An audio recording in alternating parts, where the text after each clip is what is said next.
Hello, everybody, and welcome to Steakdorra the Explorers, review REL 1 and 2A in REBBL Season 14. This is Week 5, so we'll be looking at results, predicting next week's match, and also watching one match from the last week that we thought looked relatively interesting. Generally ones that we have predicted differently the week before, just so we can root for different teams, but sometimes we'll pick matches that people say are interesting. This week, no one said anything was interesting, so we picked one mostly at random. So if it's bad, it's your fault for not telling us to watch something differently. Go ahead and go fix your lights now, I suppose, if you want to do that. Yes, fine. But yeah, so that match that we're going to be watching this week, we're going to be watching Kelrick and the Battle Brothers versus Das Schuttenheim and Orksploitation Cinema. Orksploitation Cinema, old team, been around for a long time. So is the Battle Brothers, for that matter, but I think the Orcs have been around longer. This is from 2A, and I predicted the Battle Brothers would take this, and Shadorra predicted the Orcs, so we are going to be cheering for a little bit different teams here. I'm always low-key cheering for color. That's fair. Do you want to jump into it? Yeah, let's do it. Boom. I realized watching the YouTube video for previous weeks that I'm cut off a little bit in the corner here, but that's okay. I don't really need to look great. What was I going to say? There was something else that I was going to say, and I don't remember what it was. Oh well. Lost of time. Yeah, apparently. The Bretts have won the fans, and the Orcs won the kickoff and chose to receive. So the Bretts will be going on defense next. Yep. I don't know. I don't think so. In fact, I've put on weight because the Corona stuff. Only 4 pounds or something, but I do get weighed relatively frequently, so it's easy to notice little changes like that. But well, your ball sack beard is looking luxurious. Thank you. Well, and the other thing that might be interesting is that, or make it look different, is that my hair is in a stupid man bun. It does make you look 6 inches thinner because you don't have the shaggy mound. Yeah, exactly. And that's probably what it is. And that's because it's hot here today, or at least hotter than I am used to, being a Canadian that doesn't live in a particularly hot place.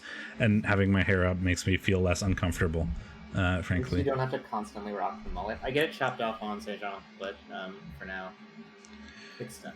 It's supposed to be really hot Thursday and Friday, over 30, and I'm very upset about that because I'm not used to it being 30.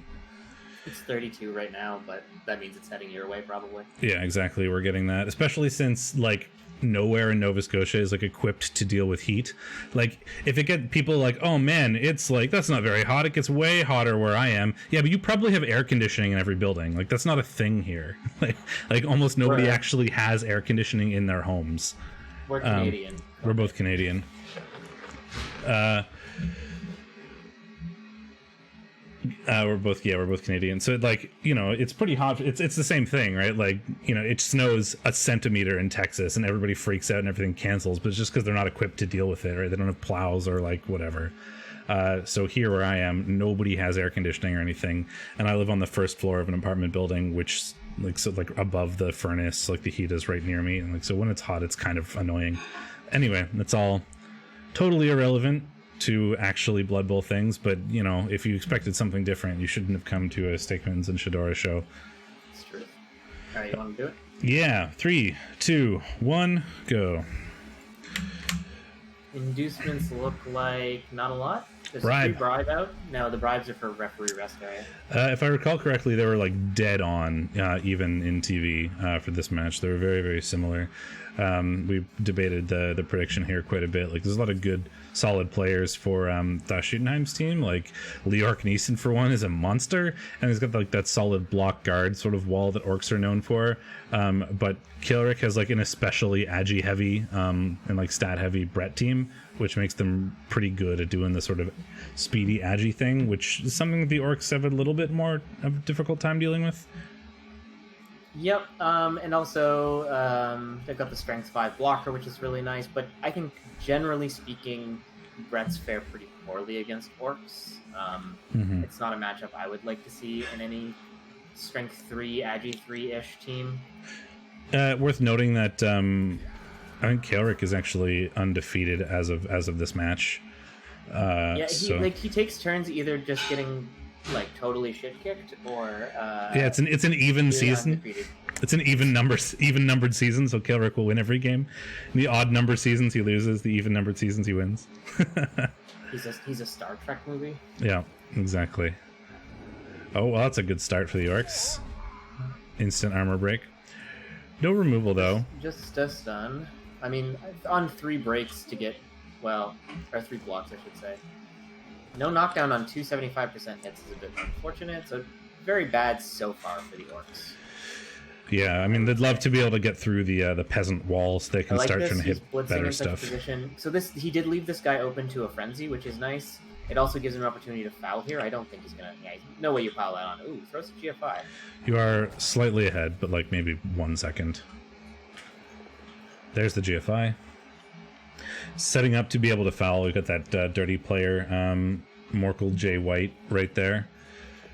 Surehand's doing a thing as well to throw in the foul. And we've got that bribe, so trying to get out one of the guard early, I think, is really smart. Yeah, 2 stuns on there is definitely not the ideal result. Not yet, no. We are going to go after the guard. Oh no, we're just throwing a piece back in case things go sideways, or well it's sideways for the Orcs. Yeah, it's a wrestle. It's a player you don't care about too much because he's not leveled, and it is a wrestle threat on the ball that the Orcs just can't afford to ignore. They're either gonna have to get that thrower into the cage, in which case the Black Orcs are not slamming into all of the Bretts, or they're gonna have to have the ball a bit exposed. He doesn't go for the foul here. He could have pushed the Garter out and gone for a little bit of a foul. I guess he doesn't have dirty player. No, and he'd only want to really do it with a peasant, I think, because the rest of his players are too valuable, and all the peasants are tied up right now. Yeah, this is like, I'm going to go after your ball. Oh, and gets an extra block out of this. You are still ahead. There's the red die. I paused, too. Yeah, I don't know. I'm slow today. Computer doesn't like the heat either. Extra block doesn't get him anywhere. Doesn't get to take down the dirty player. Has to leave this Agi piece pretty exposed, so I wouldn't be surprised to see the Orcs go all mans this turn. I guess that the problem with Houndmaster Halberd is you're never going to be able to go all mans versus Houndmaster Halberd. No. At strength 5, like he's always going to be able to engineer a 2-die. Pretty much. Until you get the all the guard Black Orcs in there. That's a dead Nurgle Tamer. Well, no, you're not. You're just dead. At least we do have a peasant bench, so we must have induced a loner peasant as the inducements, because I see a loner peasant over on the side. I don't like all this basing of this dodge player. You're not really getting anything out of this. Here comes Leorc Neeson, though. I don't like, again, why are you basing this strength 5, though? I guess he followed up. But if you hadn't got a knockdown there, you'd be a little awkward. Yeah, I mean the strength 5 isn't like the scariest threat because it's Where's the ball going? Yeah, that's a big question. I mean, so we have the players based. He's gonna hand off to the frenzy? Nope. He's gonna pass to the frenzy. Okay. Easy. I mean, it was a 2+ pass, right? He's Agi 5. It's the catch is actually the hardest part of that. So whether it's a 1 and 9 pass, there would have been a matter. little spicy. And he did just there's a free 2-die. Well, it was a 1 in 36 for the pass. Yeah, but it was a free 2-die though, because Houndmaster Halberd just literally stood up, walked over, and punched the ball. Yeah, that wasn't great. I mean, that was what I said before. Like putting the wrestle or putting the 2 Brett players back there, like forces the Orcs to respond in some way. Like either they have to deal with them, or they have to not charge their players forward to get your Orcs into a nice cage, or else this happens. Although luckily for the Orcs, the Bretts have managed to fail a GFI here. Yeah. Though again, I don't know why there was no reason to not cage up there. We had an easy cage, and this is just a free score for the Bretts. It's not quite free. He can't make it this turn. Yeah, but he can't be hit either. He is out of range of everybody because throwers are slow. The best the Orcs can do here is just base him. Can they chain push the? They can chain push the Blitzer into range, right? Not on a normal block. So they can block with the Black Orc into the peasant, push him into the Blitzer that just stood up into the other Blitzer who's back there, but you have to fill that square above the Oh, and he didn't kill Blitzer. square. Yeah. If Oh, you, he's doing now. No, this works. This works. oh, this works too. Yeah, so we can chain push the Blitzer in. Oh no, he didn't fill the hole. He needed to fill. I think he forgot about fend there. Oh yeah. He wanted to follow up on that hole, but he couldn't because there was he couldn't fend. Or If his fend he stopped. just took this guard lineman, stood him up, and pushed him here, we could have done the whole thing, right? Am I not crazy? There was totally a way to do that. Yeah, I'm not gonna rewind and figure it out because that was very fast because of replay, but there was a way to do that. Oh, whoa! Robert, That's an Apo. apples are good. Oh god, that Apo. Oh boy. I mean, so on the one hand, the orcs are happy the Apo is gone. On the other hand, they're unhappy that they're about to get scored on their own drive. Bonk. Huh? Bonk. I don't know about that. Feels like Shooty had a plan there and it just kind of fell apart, and I'm not really sure. I think he should have been a bit safer. Like with how agi heavy Kilric's team is, like he can do weird elf things that you wouldn't really expect out of a human team. I think like on that turn too, when there was those threats in the backfield, he should have just like, I'm gonna play real safe and hardcore cage here instead of like the pass. The star thrower and gets him down. Demi Mork. Not out though. He's okay. I mean, I doubt we're going to see too many orc removals here. There's 0 mighty blow for Kilric, like 1 maybe, and the orcs are all armor 9, so like the armor breaks are going to be few and far between, I think. Disciple Early of Davkor. score on defense for the Bretts. I like how when the Bretts score, the camera angle shows up, and you can like look under into their helmets. The helmet is not just part of the head. Well, dead peasant. Although the other one comes back, so we're still going to have a full team, including a 3 peasant LOS for the Bretts.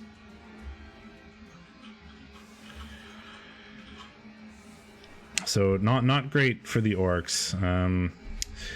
Even if they do their regular game plan now and kind of score on turn 7 or 8, it still gives Kilric a 2 or 1 turn opportunity. So we could very well be 2-1 going into the Brett drive, which is pretty bad. But it's totally possible to have this turn into 1-1. Yeah, 1-1 seems pretty likely. So he's already eaten through one of the Brett's bench. Yep. 1 to go. And the Apo is gone as well. So if the orcs can tie this or finish this half 1-1 with like maybe a peasant removal or 2 to get through the bench, we'll have a much easier time defending. And then a 1-1 tie or even a turnover is certainly possible. But things are looking Brett favored right now. We'll see how the removals go. Brett favored is better than Brett flavored. Brett flavored? What is a Brett flavor? What do like French peasants taste like? Not very good, I imagine. Like I would agree. dirt and revolutionary ideas. Peasants of steel, except for when they die. Watch this one die now. Bonk. Oh, he's okay. Next one. Bonk. Oh, am I ahead again? Probably. He's Tell me also when the okay. book starts. Yeah, we're just doing the peasant blocks right now. He probably skipped animations or something. I did, yeah. Yeah. There we go. That peasant is okay. I don't want to know what Brett Favre flavored would be either. You didn't tell me when the blitz started, so now I'm behind. You're a monster. Oh, there's the blitz. Sorry, it just happened. The only people I know... Oh no, I was going to say the only people I know named Brett were like my neighbors when I was a kid, but his name was Brent, not Brett. Do I know anybody named Brett? I think one guy that lived in residence with me was named walk Brett. that player forward first. Shooty, buddy. What are you doing? We fouled the peasant. I mean, you have a bribe, I guess. And you're trying to, like, reduce his bench. Yeah, no, I think that makes sense, especially with the bribe available. I can understand it. I don't know if I'd go so far as to say it makes sense. This is... I mean, it's No, not... actually, I didn't think I'd follow that. This is a... I mean, it's a screen in the fact that there are enough orcs in the way that the Bretts literally can't walk through. Although, frankly, I don't think it was meant to be a screen because it's just the LOS. But it turns out that the ball is pretty safe. Ooh, 1 in 9 there is really nice, and a failed throw means that... Oh, he's got jelly on. He does have jugs, yeah. So, I mean, it's not like a turnover or anything, but we don't really get to accomplish anything out of it either. Because I've switched to orcs in clan, I, for the very first time, have a team that has Pro and a team that has Juggernaut. Actually, I probably had Juggernaut in Imperium. You have to remember to not use it. Yes, I know. Getting real up in these... Oh, okay, are we going after Houndmaster Hobbit? This is looking a lot like it's going to be a base cage. This is going to be a very based cage with against guard and strength 5, which is like the most awkward kind of. No, I think we're just screening, but even then, I don't know if this is great because we can. No, we have a this is going to be a unless we get Houndmaster Hobbit down, which we do. Oh, we're not even hitting him. Oh, okay. The other one. The armor. Houndmaster Hobbit is. The armor break does make this more difficult. Never mind. If we didn't pile on, it would have been more difficult.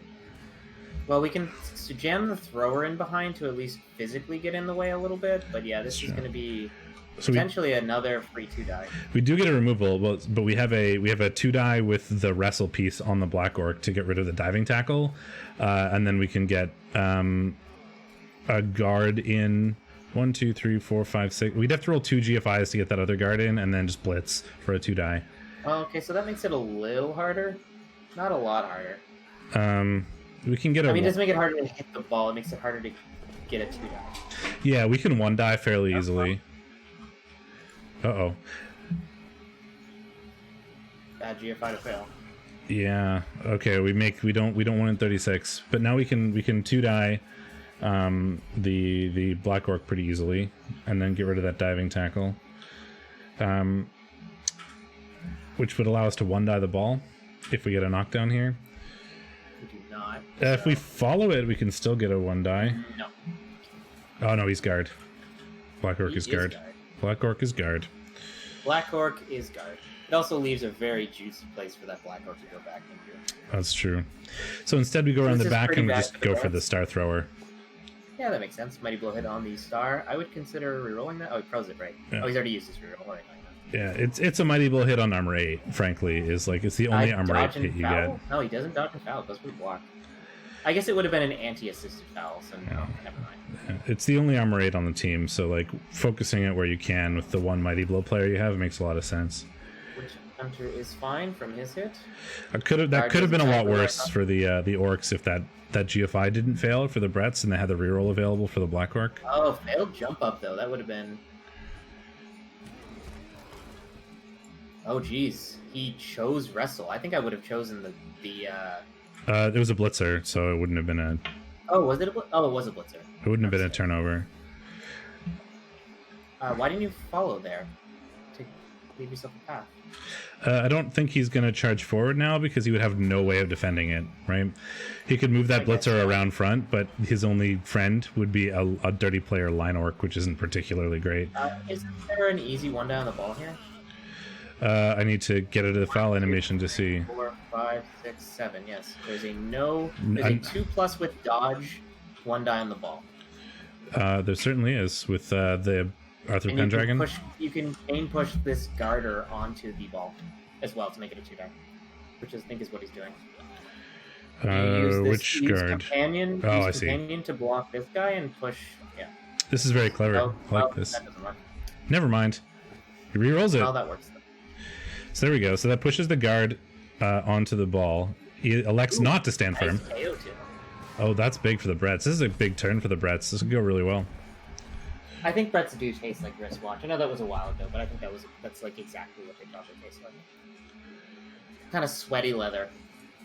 Ooh, dodge doing a thing. 2-die on the ball is good. There it is.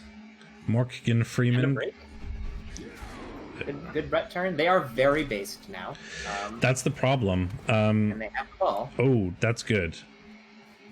So having the ball is broadly speaking good. It does mean your AV7 piece is taking it on the chin from this Strength 5 piece, of course, but you know. Yeah, well, that's the thing, right? So it was a good turn for the Bretts in that it's going to be really hard for the Orcs to score now, if even possible at all. Don't get it, though. The bad news is, well, he gets to try again. The bad news is that... Strip ball. Why did he re-roll that if he has strip? I think he wanted to knock him down. Yeah, well, of course he wanted to, but I don't know if it was worth expending the reroll one. Yeah, that's true. Yeah, but the problem here for the Bretts is now that every one of their players is going to get blocked if the Orcs, they might take a bit of damage in return for this. So it's potentially stopping the Orc score, but potentially also taking a lot of damage out of it. Yeah, nothing yet. Nope. Sidesteps onto the ball, which means he's definitely eating this Frenzy Blitz. Yeah. Oh, jump up. Oh. Here's the jump up. No, but he didn't jump up. That was a Blitz. He just wanted to guarantee it, I think. Ooh, and he piles up. Fine. We're going to scatter the ball as well with the sidestep. It's a KO. So where does this ball? Where does the scatter go? Because this is a pretty big deal. Oh, I mean, smells like potato, and he falls over. Yeah, I mean, that's pretty much the best he had going for him, considering the where the scatter was. But he needed to get that and get going, because where that ball was, that Bretts could have potentially scored off of that. I mean, they could still potentially score off of this.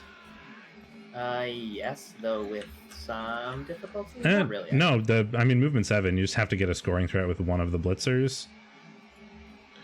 I mean, the Agi one is not on diving tackle or anything, so he could 3+2+ very easily, and then you still have the pass one available to pick up and throw it to him.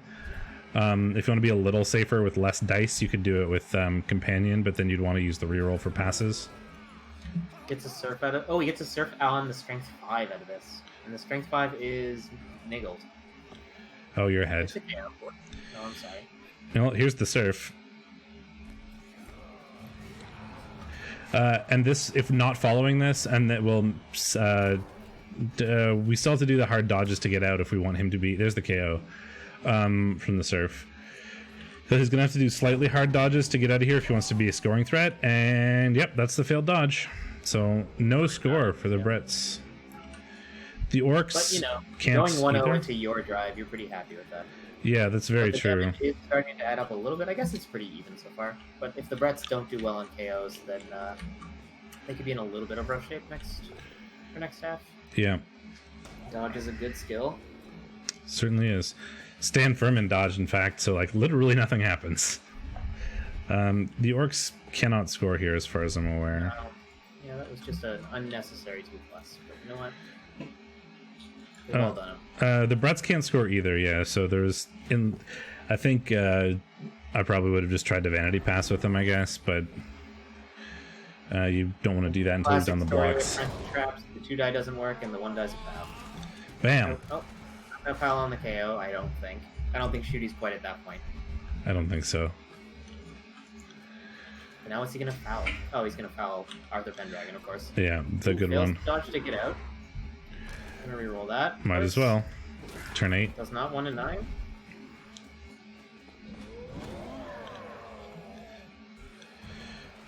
Oh. And there goes the prime. Yep. Well, we'll see if it's worked. It does work. That's good. And now the Bretts get to punch some more things in return. We can surf. Oh no, you stand firm. I was gonna say we could surf the black orc, but we can't. We could surf the line orc, but it's kind of awkward, especially now that we've blitzed. So probably not on the table. More likely that we just take some hits and hope that we roll higher than a 9. Probably throw a foul out on that that black orc as well if we can knock down the we are doing the surf. We just did it this way. Oh yes, I didn't see the peasant back there. Honestly, I didn't realize he was back there. Otherwise, I would have probably pointed that out. Okay, and now we have this peasant who's available to foul the black orc, which it looks like we're doing.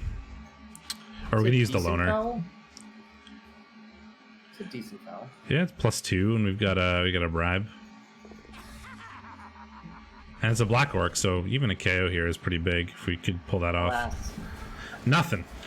Well, we are going to go into the Brett drive now, up 1-0, which is pretty good for the Bretts, and the orcs didn't quite get enough damage, I don't think, so we'll have to see how this drive goes, because things could still go either way, but they're definitely Brett favored, especially with those KO rolls.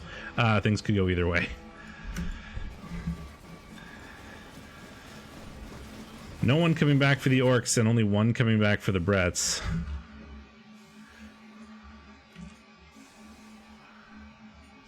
means the Bretts are at 10, and the Orcs are at 10. The Bretts are going to have to field 4 peasants, though. However, with the players that exist for these Bretts here, a very early score is entirely possible and not terribly difficult with the Agi 4 sort of receiver. So we'll see what he elects to do. You know, on the one hand, that's nice. You get another KO roll for your good players, but because you have 2 blitzers out right now. On the other hand, it gives them rolls for their Black Orc and their blitzer, which is a little, you know, it's a little scary, but I feel like you probably want to. Because the Brett blitzers are just so important to them. Changing weather, nice. Accomplishes not very much. And the Brett problem. Your LOS blocks suck. Especially when you have all your blitzers are KO'd. You got to do them with wrestle. Yeah, so this is looking... I mean, like, is KO staying out? Well, actually, no. I think the Bretts honestly get the better end of this deal. Like, sure, they're down 2 blitzers, but they've still got some of their stars, and the Orcs are down 2 very, very important. The Leorc Neeson being out is the biggest thing for this. Even the diving tackle Black Orc is a huge deal, too. I think that, like, the strip ball piece is probably more of a big deal, considering there's no sure hands for the Bretts right now. But yeah, they're both important, for sure. I'd be very surprised if we don't foul here. Especially since we've got so many players there. Yeah, I mean, Armor 9 is Armor 9, so it's not... Armor 9 is Armor 9, but it's, you know, +3, which is probably No, but it's the best hope you're going to get at breaking Orc armor. Fails the pickup. No reroll, which I think makes sense. There's nothing threatening it right now. Kellerick probably wants to score pretty quickly here. He can't YOLO on it, but yeah, he's going to look for a rapid scoring opportunity, I think, so he can hope for those KOs back, and also going 2 up on Orcs is, you know, a good way to win games. Yeah. Pro tips. Then, you know, it'll probably end up being like a 2-1 if you go up 2-0 or even relatively early. The Orcs can't score super fast and then turn you over. Man, Kellerick is terrible at keeping blockers alive. Yeah, they die. They die real good. Orcs also can't GFI, so, you know. Snakes. They really can't GFI. What? Stream working? It is, yeah. It's not working.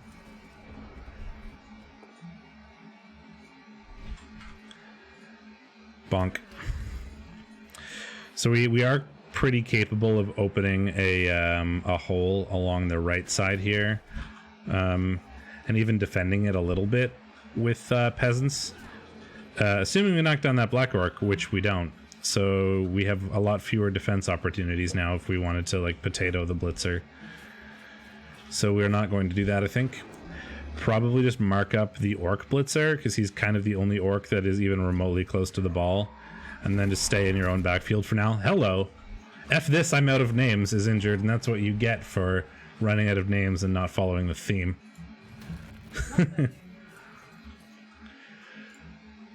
Stick with your own theme, damn it. Blitzer has the ball now. Although, to be fair, this is a very old Orc team, and he's probably gone through a lot of names.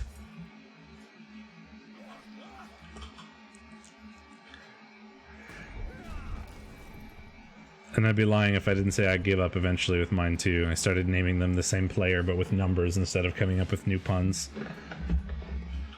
Which I did initially when I was young and bright-eyed and bushy-tailed and eager in college league, and then so many players died and gave up on making new ones. We're going for a mighty blow hit on Robert. Jump up gets it done. You are ahead. Positioning that extra... Ooh. Grandmaster Hobbit is immune to blocks. Apparently. I mean, he is the star player of this team right now. 6 dice doesn't go down. And then the Orcs fail a dodge. Oh boy. I mean, things are not going well for the Orcs if they want to try and, you know, force a quick score followed by scoring on their own, or even turnover. That's not exactly how you want things to go if that's what your goal is. Kevin Sorkbo. Oh, that is like the third pair of double skulls this game for either side.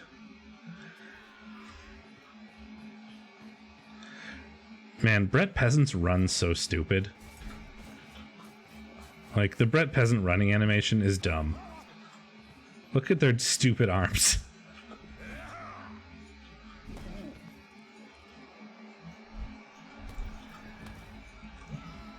They also make bad noises. Stupid Bretts. Well, finally going down, but he did eat 3 blocks. So. There we go. Finally. We did it. Now he just gets to stand up and continue doing it. There we go. First action, stand him up again. I love annoying players like that. That's why I like Nurgle, I guess. Although my annoying player died. So that's fun. Annoying players take blocks, so, you know, eventually they die. It's kind of the trade-off, but they're so fun. Like, that annoying, like, block stand firm. Man, jump up not being a good skill this game. No, it is not. Throw 1 die on the lino and gets him down, actually. There we go. Got him. I would have probably based him up here. I think you probably want to tie up more players if you can. Yeah, it's right like... now it's going to be a little easy. If they can get Sylvester Stallone down, I'm sorry. He has a potential to run up this right-hand side. He can also hand off to Arthur Pendragon, yeah. Yeah, I think that's what we're going to do. Yeah, the Orcs kind of want to make the Bretts do the thing where if they want to accomplish anything, they have to... There's another double skill. Well, the Orcs want to make the Bretts have to roll dice to do things, because only the Blitzers are, like, reliable with reroll skills, and some of them that have Agi, whereas, like, the blockers have to, you know, do 3+ dodges or whatever, or, like, wrestle blocks, which are slightly less reliable. So it's the Orcs kind of want to make the Bretts do things. So maybe more basing would have helped. This is where Leorc Neeson being KO'd is a big problem, because having him as a safety right now would have totally killed this whole plan. Ooh, the Bretts are going to town on the Orcs now, though. 2 injuries. I might have not stood firm there. I think... Well, I guess he could have... No, he had no way to really shore things up if he did that. I might have considered not standing firm. But yeah, the Bretts are getting very lucky with their bricks. Yeah, like suddenly, just bam, bam, bam, couple Orc removals, there you go. If Leorc Neeson was around now, this would be a very unsafe ball, for example. But this looks pretty... Oh, man. Another skull for the Orcs. Down to 0 rerolls. And we break a peasant in return. So the Orcs are going to need to try to set up to prevent a stall, basically. Like, as of right now, the Bretts can sit in the corner and the Orcs can't actually reach them, so the Bretts will, because it's free. So the Orcs need to make it so that the Bretts want to score as quickly as possible, so that the Orcs have a chance to quick score and turn over in return. But I don't know if it's really possible currently. Blitz with the ball is a little scary. Oh, we have Juggernaut, never mind. That makes it quite a bit safer. We can even continue to get out of range of the Black Orc with that, because all the Blitzers are either off the field or down here. Yeah, so that is basically as safe a stall as you can get. The best the Orcs can do is base, I think. Especially if they knock over this Blitzer. Which they do.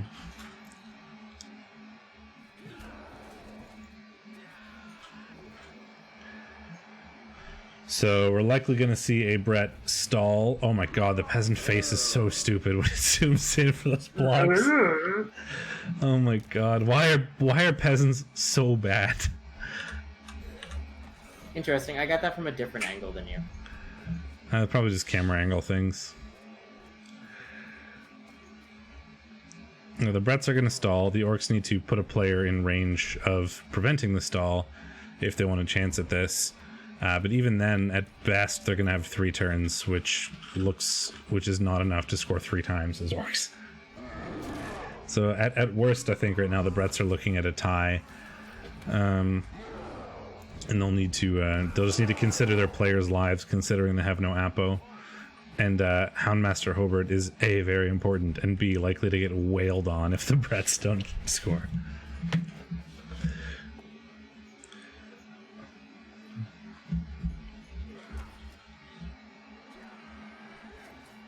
I'm going to take the score here.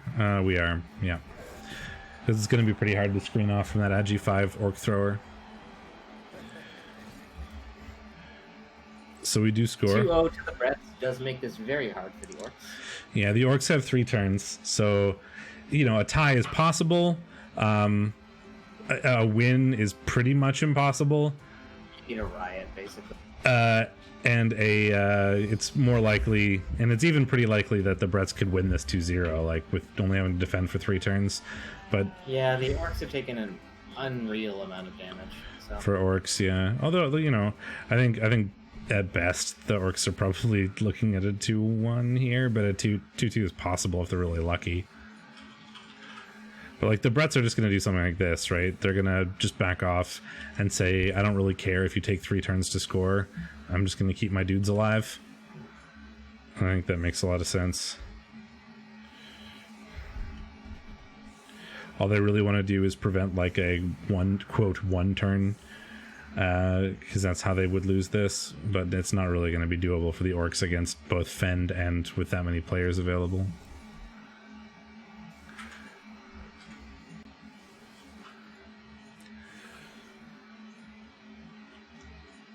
Well, that certainly makes the scoring harder. Deep kick into a riot. Oh, I didn't see the riot yet. There's the deep kick. There's the riot. Well, okay, so... You failed the 50-50 on the riot, so... Yep. Schuttenheim is, I think, going to be lucky to make this 2-1, let alone anything else at this point. And you've got to score next turn, so... I mean, yeah, and doing that, I think, is going to be not trivial. I mean, I suppose the thrower makes it possible, because Agi5 pass, but it's the receiving and getting past the Orcs, or getting past the Bretts, that's the hard part. Oh, safe throw doing a thing. That's not something you see very often. Especially not from Orcs. If you told me the Orc safe throw triggered and stopped a turnover, I'd be like, what?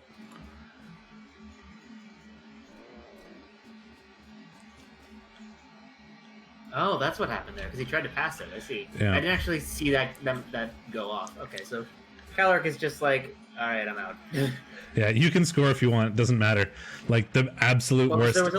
There's only one Orc scoring thread, I think, because this guy's not in range, is he? 1, 2, 3, 4, 5, 6, 7, 8. Yeah, so there's only one scoring thread. So he was like, all right, I'm going to just blitz this guy and then run the space. Yeah, it doesn't matter. Like on any knockdown, there was no score possible there. Yeah, and the Orcs, and even if there is a score possible, Kelric doesn't care, right? Like, sure, you can win you can lose 2-1. It doesn't really make a difference. So he goes for the blitz just in case we get a knockdown to, save some touchdown differential, and then other than that, just I'm not going to bother getting in the way because it's just going to result in me possibly getting hurt. So this is going to be a 3+ pass and a 3+ catch by my math. I can never remember pass ranges. I can never remember the pass ranges. Well, you're ahead of me still, so I don't know what the pass is, but whatever it is, it's rerollable because it's pass. Okay. 3+ with a pass. Reroll. 3+ 4 catch. Tokyo Drift. Yeah, so it was a 3+ with the reroll into a 3+ with no reroll. And now we have 2 GFIs to try to make this 2-1 and level that blitzer at least, which is a good thing for Schuttenheim. And we do. I mean, given how the game started, I don't think Schutten's too sad about at least like some of the development he got out of that, but yeah, Jesus. Yeah, he got a yeah, level on a rookie blitzer, which is pretty nice. But you know, at the expense of an MNG Black Orc though, and he got a level on a rookie Lino as well from the MVP, so that's nice. And Battle Brothers gets to level Witch Hunter probably the game before he dies. makes sense. Ooh, so what do you even yeah, well, I was gonna say, what do you take on guard, Raj, stand firm? Mighty Blow, tackle. Tackle probably. I don't know how much tackle his team has, but somewhere in between those two skills, I would say. Yeah, I mean, I like tackle. Or if it's a double diving tackle, probably. Any stat other than armor. I wouldn't take movement on it. Probably not. They don't need to be. I think it's one of those things where it would be very useful those times where you need it, but it's probably not worth its TV to be there the rest of the time, if that makes sense. It shows this is a friendly match, weirdly enough. But not for me.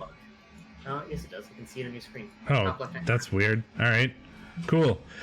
Well, that's that result. Do you want to do 2B, considering we're here? Actually, I guess we're going to go to REBBL.net anyway, so it doesn't really make a difference. Yes, also we don't recap 2B, but... I meant 2A. I know. Okay, well then, let's just do 2, because we normally do 1 first, so let's do 2A and change it up a bit. Sure, what is consistency? I don't know. We don't need to be consistent. We can be, like, fun. Whimsical. Oops, I didn't mean to open the help screen there. So, first we have Bring Out Your Undead by Rand the Mad versus Marvelous Creatures, Soul of Dragonsfire. We both predicted that Soul of Dragonsfire would take this, mostly because like it's a pretty big elf team versus a Khemri team that doesn't really have great tools to deal with elves. I mean, there's a lot of tackle, but most of it is on skeletons, and all of the Tomb Guardians don't have guard. So like basically the offensive drive was going to be really hard for the Khemri, because they were never going to be able to protect their ball very well without like the sort of pillars of Tomb Guardians to get in the way. We did level one though. Red No Blue Ag has leveled, and we have 3 leveled Tomb Guardians on Bring Out Your Undead for the first time in forever. Wow. 3 Tomb Guardians with levels is incredible. Also, I did terrible this week. Did you? Spoilers. Yeah, spoilers. I -1 overall. Oh wow. Between both divs. I don't like this. Sorry?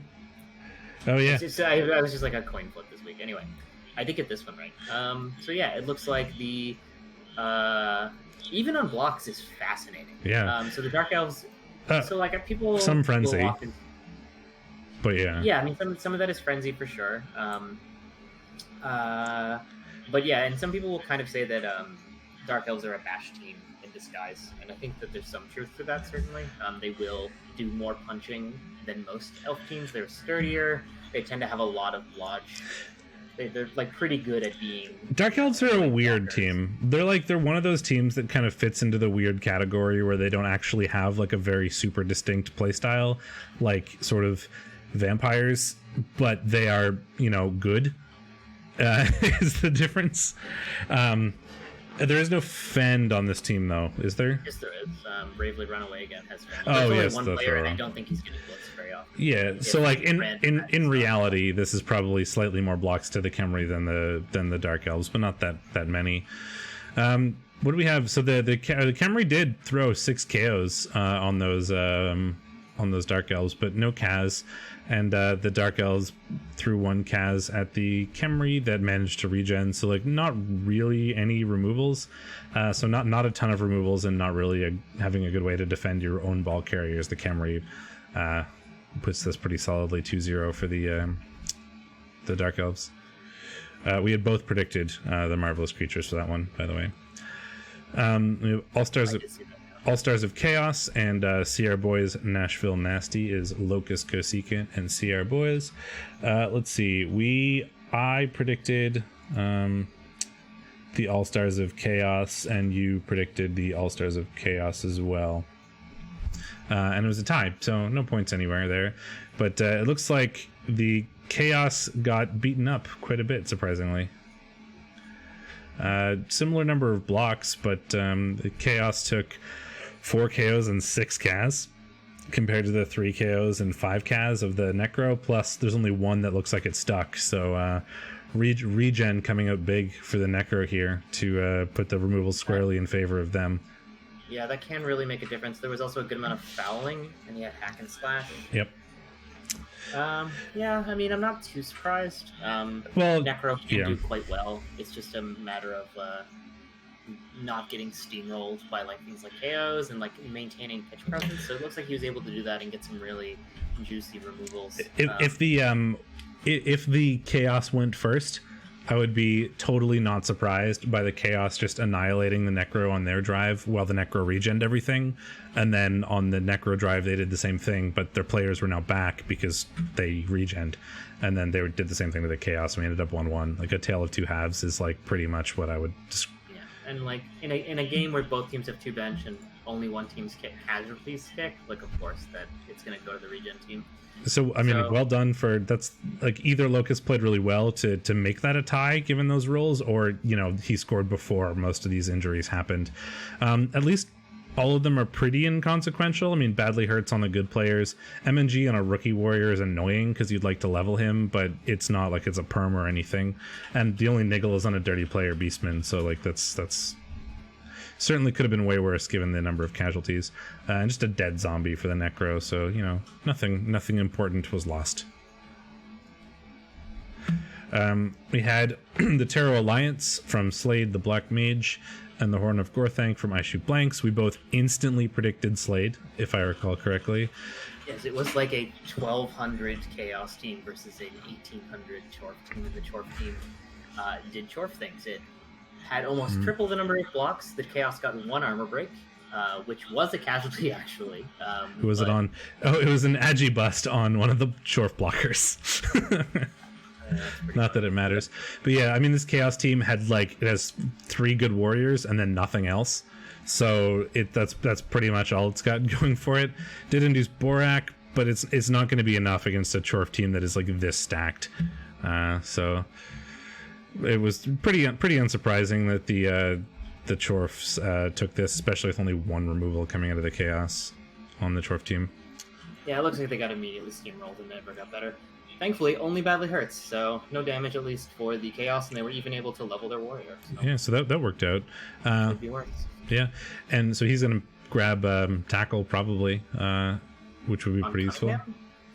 I mean, spoilers, firm. he's actually going to take either stand firm or piling on, depending on which kind of Chaos coach he actually is. Because this is like the meme. Yeah, the Chaos meme. I mean, taking Claw this late is weird, but like you go in for the kill to level early and then you go guard. Like that seems. That's very common. I mean, I was thinking. No. You would go normally. You go Mighty Blow. Block Claw or Mighty Blow Claw block, depending on how spicy you are.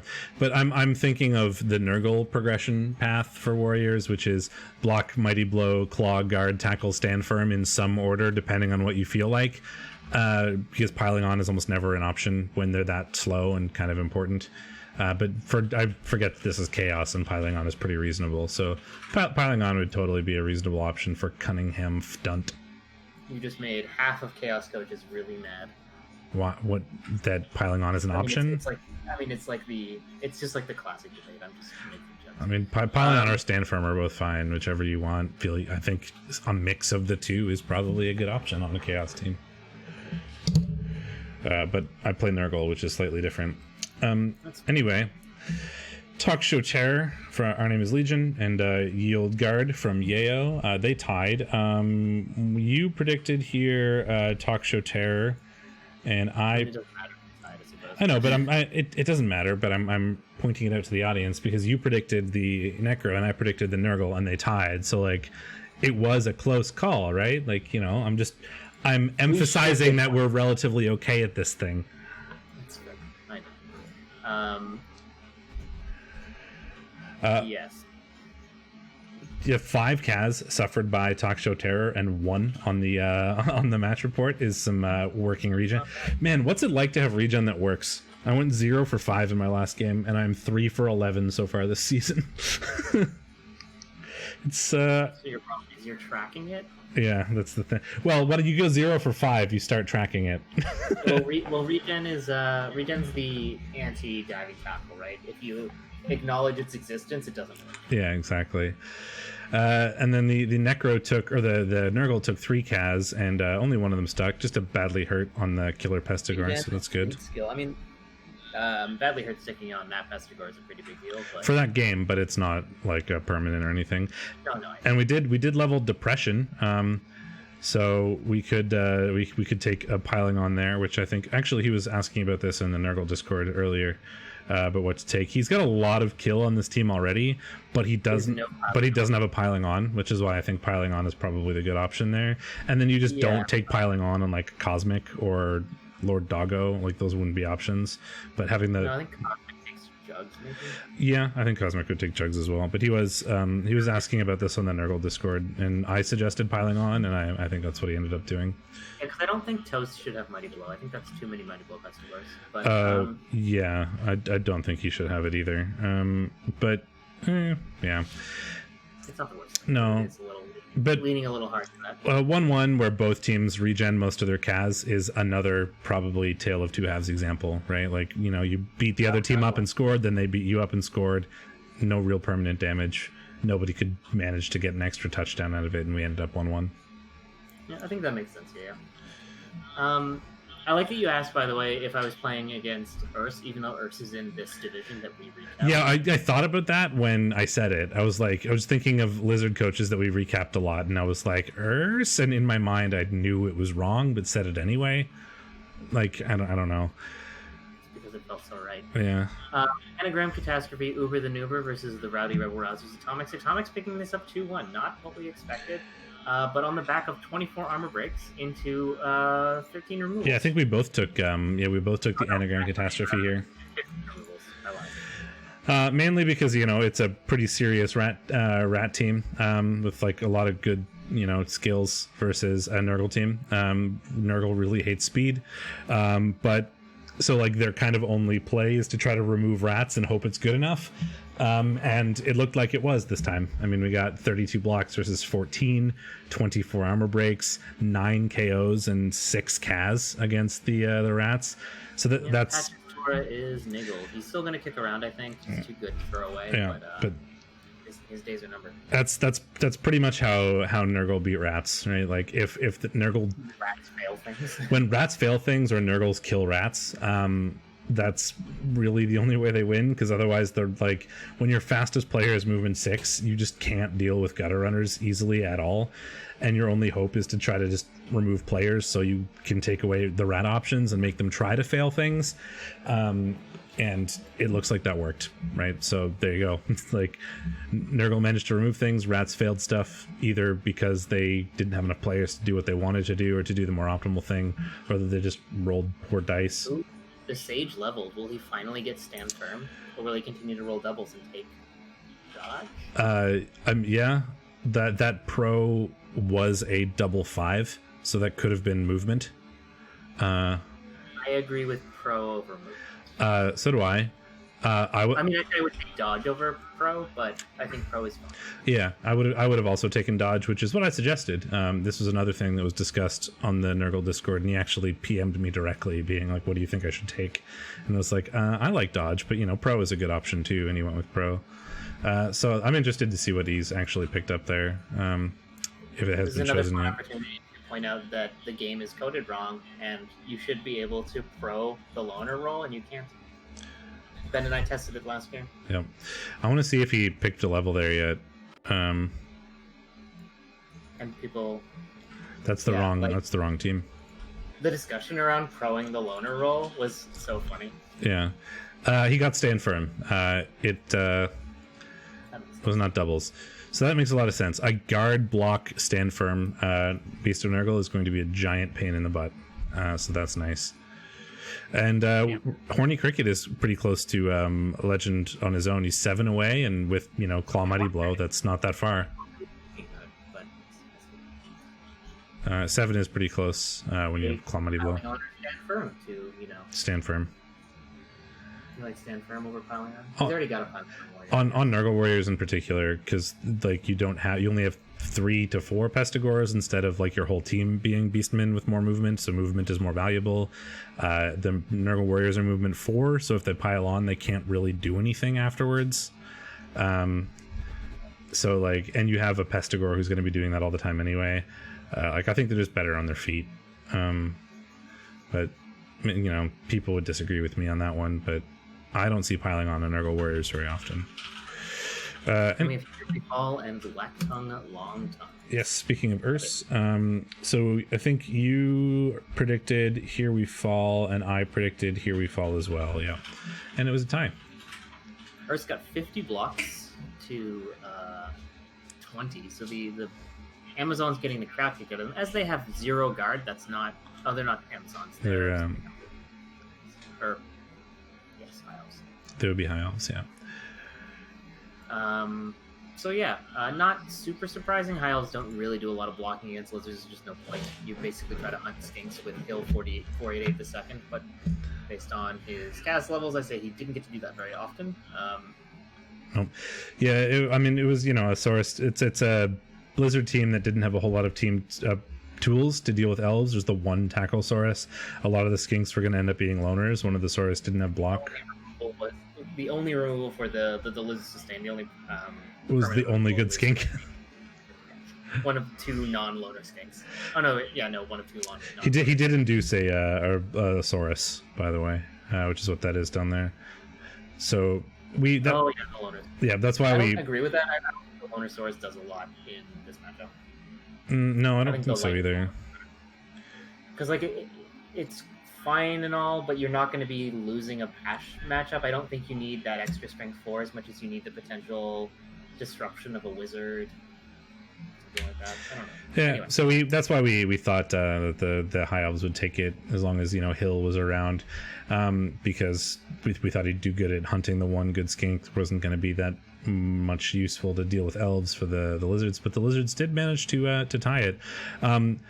2 Kaz coming out of a Mighty Blowsaurus to get him some SPP, 1 touchdown from a loner skink, which is unfortunate, and 1 from his actual sidestep skink, so that's at least some non-wasted SPP. MVP going to the 1 skink you don't want MVP to go to. Actually, with him being movement 9 and sprint, you probably wouldn't mind getting sure feet on him. Would be the worst thing, yeah. And then we have Battle Brothers, we watched. Yep. So we know that one. Yep. So do you want to... I bet that Blizzard off was an interesting game, all things considered. But we've watched a lot of matchups. So. Yeah, so let me back out for a second and we can look at the leaderboard. That's 2B. This is 2A. So we currently have Kaelric in first, 4-0-0, undefeated at the top of the table right now. The Battle Brothers and Brett's leading Div 2A, up there without a loss. Very close behind is Slade with 3 wins and 1 draw. And then Solo Dragon's Fire with 3 wins and 1 loss. Atomics is 3 wins and 1 loss, and then it starts to become a little more muddled down in the middle. Poor I Shoot Blanks, CR boys. Our name is Legion. Not doing so great at the bottom right now, but I can't really blame the Horn of Gorthank for not doing too well with that Chaos team currently. So, and that's what the div table looks like. So Kaelric doing well, and we get a couple opponents that could certainly give him a pretty good challenge if things continue this way, though. So first we have Marvelous Creatures versus Yield Guard, Soul of Dragon's Fire, and Yayo. 1860 Nurgle, 2010 Dark Elves. Generally, I don't like being down TV as Nurgle against anything, especially not elves. Yeah, that's an interesting... He does have 2 tackle, which is useful, and one of them is on a 2-heads player, so it's not free to screen him off. Like, it's harder to become safe from that tackle player because he's can cut corners pretty reliably. Cosmic is going to be pretty good at taking down blodge players and killing them, though Dark Elves tend to have a lot of sidestep, and this team is no different. And sidestep is, of course, the bane of frenzied players. It's very true. Be careful with that. No bench for the Dark Elves. They have an Agi 5 Blitzer. Yeah, this with Leap Sure Hands. Obviously, no Wizard because the Dark Elves don't get one as they are the overdog. Yeah. I mean, I'm going to take the Dark Elves just because if I was playing this match as the Nurgle, being a Nurgle coach, I wouldn't like my chances. But it's one of those matches that's really hard to predict because if the Nurgle just get removals, they will win. And that's... I might actually go Yayo. I'm not usually on the Nurgle side in this matchup, but I think Yayo might have it. I don't know. I mean, it's just I think this one is really hard to predict because it's kind of impossible to know how it's going to go without knowing what the removal dice are going to be ahead of time. But I'm just thinking from my perspective as a Nurgle coach, would I think I'm going to win that game? And the answer is probably no. So I think a tie is totally reasonable, but we can't predict those. I'll go Soul. I'll back him based on how he's been doing so far.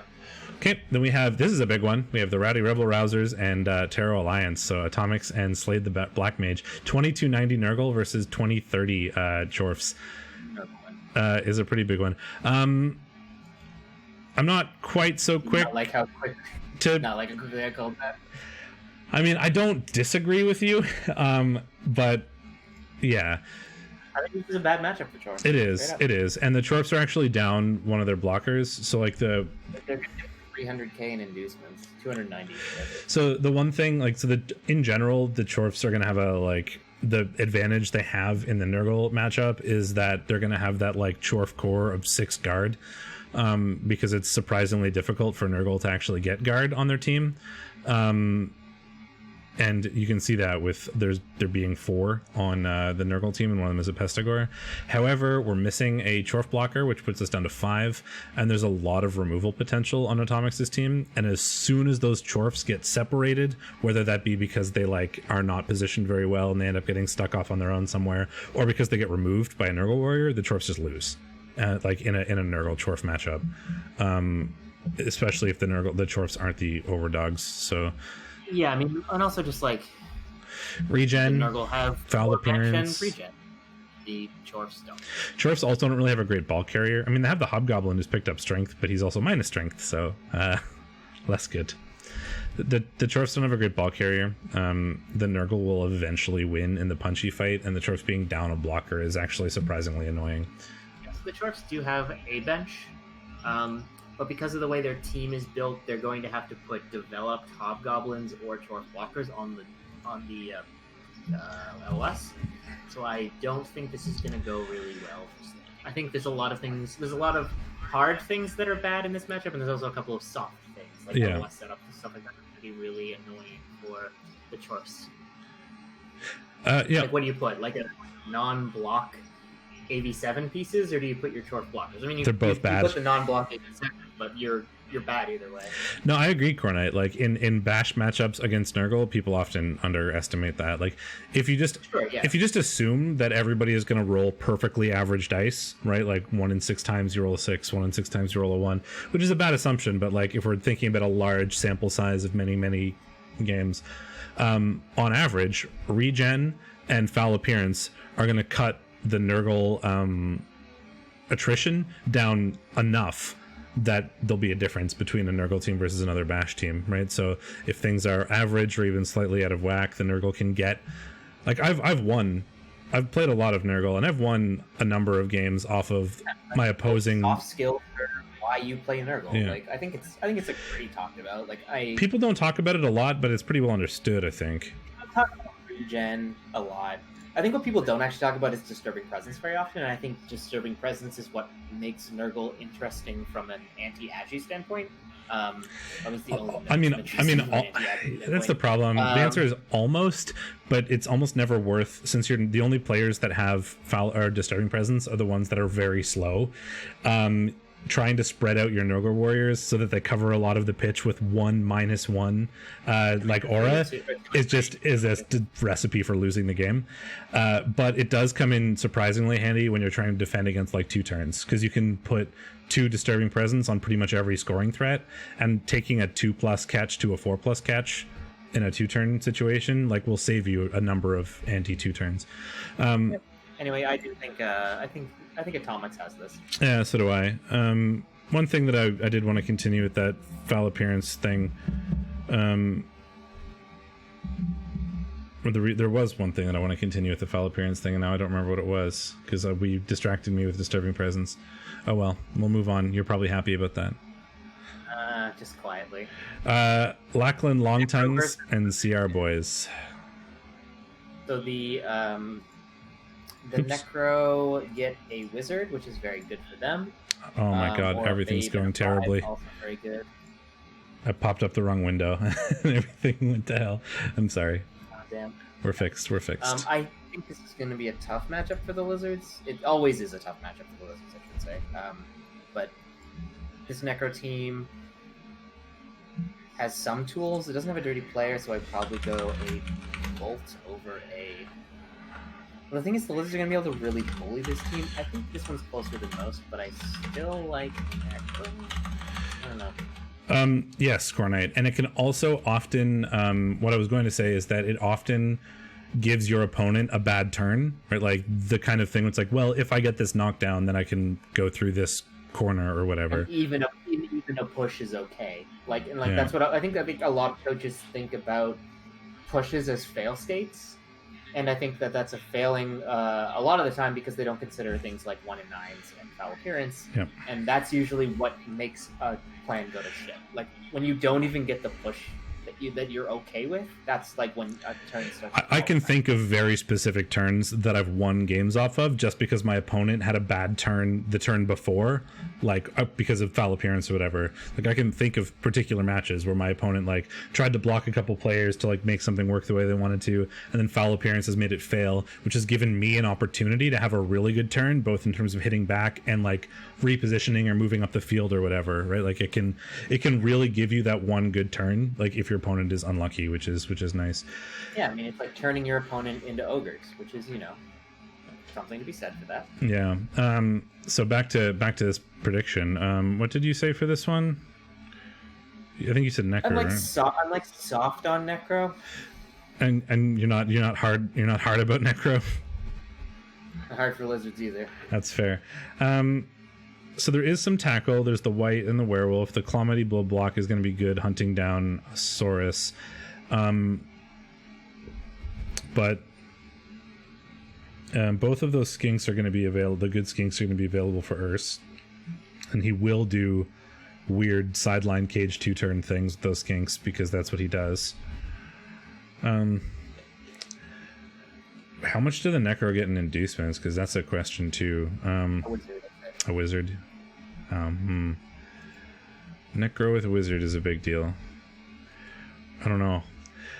I kind of agree with you a little bit, but in the like name of having an opposite prediction, I think I'm gonna go with the Lizards. Because I think I'm with you. I'm soft Lizard or maybe soft Necro. So we have. What are you gonna take, the Lizards, or are you gonna take Necro? I'm gonna take the Lizards. We have Orcsploitation Cinema, Bring Out Your Undead, Das Schuttenheim, and the Ran the Mad Khemri. 30k for the Khemri, so pretty much dead even in terms of actual players. So the orcs are going to be out one of the guard blockers because that game we just watched. So he's going to be missing one of those strength guard pieces, which is important against Team Guardians. And it puts him at 0 bench either, and no way of fixing that. So any removal is a pretty big deal. And the Khemri have a pretty big bench, and they've picked up Mighty Blow on that Team Guardian that leveled. I think that Black Orc missing is going to be a pretty big deal. I mean, there are still 4 guard for the orcs, but that's a strength 4 guard. So we have 3 strength 4 guard versus 4 strength 5, which is not quite even. And Kevin Sorkbo is still going to be good against skeletons, but it's going to be harder for him to get removals against the other players. Although Leorc Neeson is still a terrifying nightmare even for that throw raw. I don't know. Sorry, I was a college question. I don't really know what to pick, but like something in my like heart is telling me to pick Khemri, so I'm going to, and I can't tell you why because I don't know. But my brain just went pick Khemri, and I'm like, okay. I think these two are going to have a derpy bash off, and it's going to be really funny. It will be entertaining in any case. I also think that Khemri will win, but I will take the orcs to be spicy. That's fair. Shooty just needs to keep his head in the game. Brave, like the move in A throw raw is going to be surprisingly good. Like potatoes are certainly possible with him, and I think missing the Black Orc is a big deal. Then we have Battle Brothers and the All Stars of Chaos, Kael'ric and Locust Cosecant. So we have 1760 Bretts, who are really 1740 because of money, and 1760 Chaos because of money. So 20k between these two teams. So we've got the Bretts who look down a warrior, and the Bretts are down a blocker. So that's like about even. Bretts also have 0 bench because they are down a peasant as well. But he does have money to burn, so I'd be surprised if he didn't buy either another peasant or another blocker because he has to burn the money anyway. Yeah, 1, 2, 3, 4, 5, 6, 7, 8, 9, 10. Neither team has a bench. I'd be very surprised if Kael'ric doesn't buy something, whether it's a peasant or a blocker.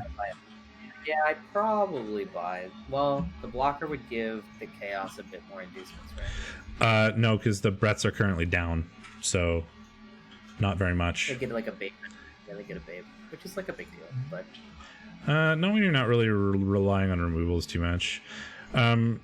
So the chaos do have 2 tackle, and one of those tackle is attached to Claw Mighty Blow, and there are 3 Claw Mighty Blow players available, which is pretty good for the chaos in terms of the removal game.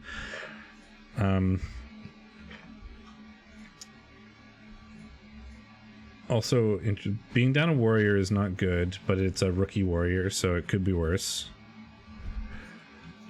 The Bretts can certainly do Brett things, as we saw them do against the orcs there.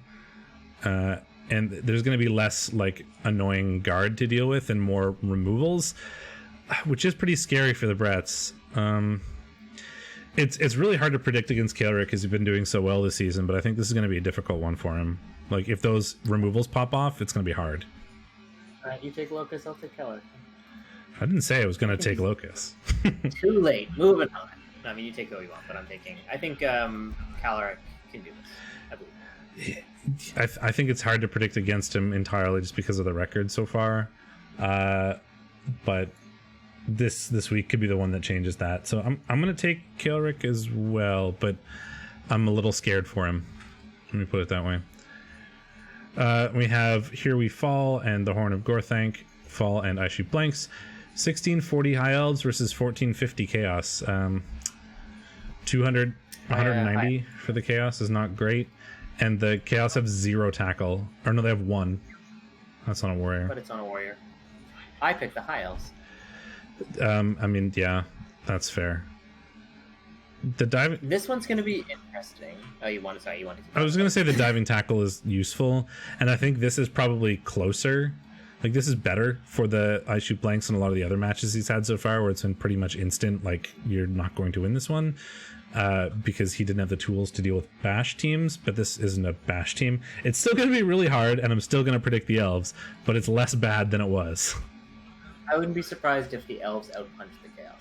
And then, yeah, Uber the Nuber and Our Name is Legion, Talk Show Terror, and Anagram Catastrophe. Necro, I think.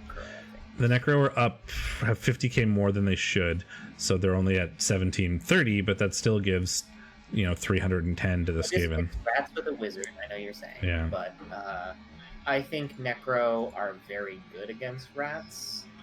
Generally speaking, rats are the one turner though. Yeah, I hate one turners. They ruin all of my predictions. Yeah, so the rats have a one turner, but they don't have their good blitzer, like the Claw Mighty Blow piling on guy. So it's going to entirely come down to the gutter runners, right? They're going to have 1 storm vermin, and he's a rookie. So the rats have exactly 1 tool, and it is the gutter runners. There's no sure. Oh, there is sure hands, but there's no block on Stephen Goulbear. But block doesn't matter because, well, I mean, whatever. You can still get a wrestle 1 die, I guess, or the strength guy can get in there and get a the one die as well.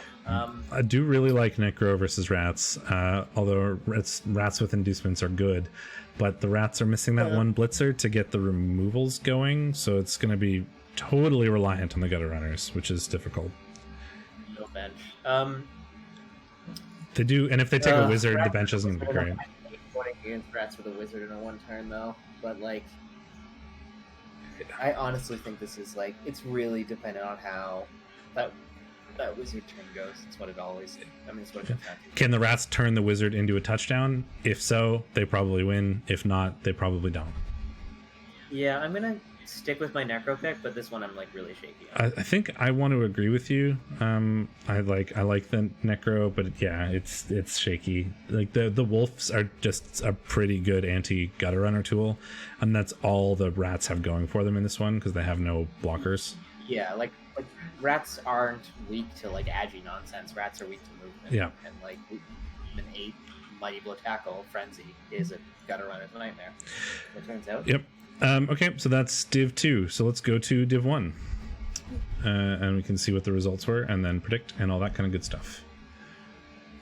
I accidentally closed. I was like, Div 2A is done. We're done. Yeah, that's what we get when we do it in the wrong order. Okay, so first we had the Rat Bastards, Toast Guy, and Big Chuck, Clicheos 2-2. I had predicted Clicheos, and you had predicted the Rats. And so there we go. Wow! I just looked at the match report. Okay. There well, Rip Rats.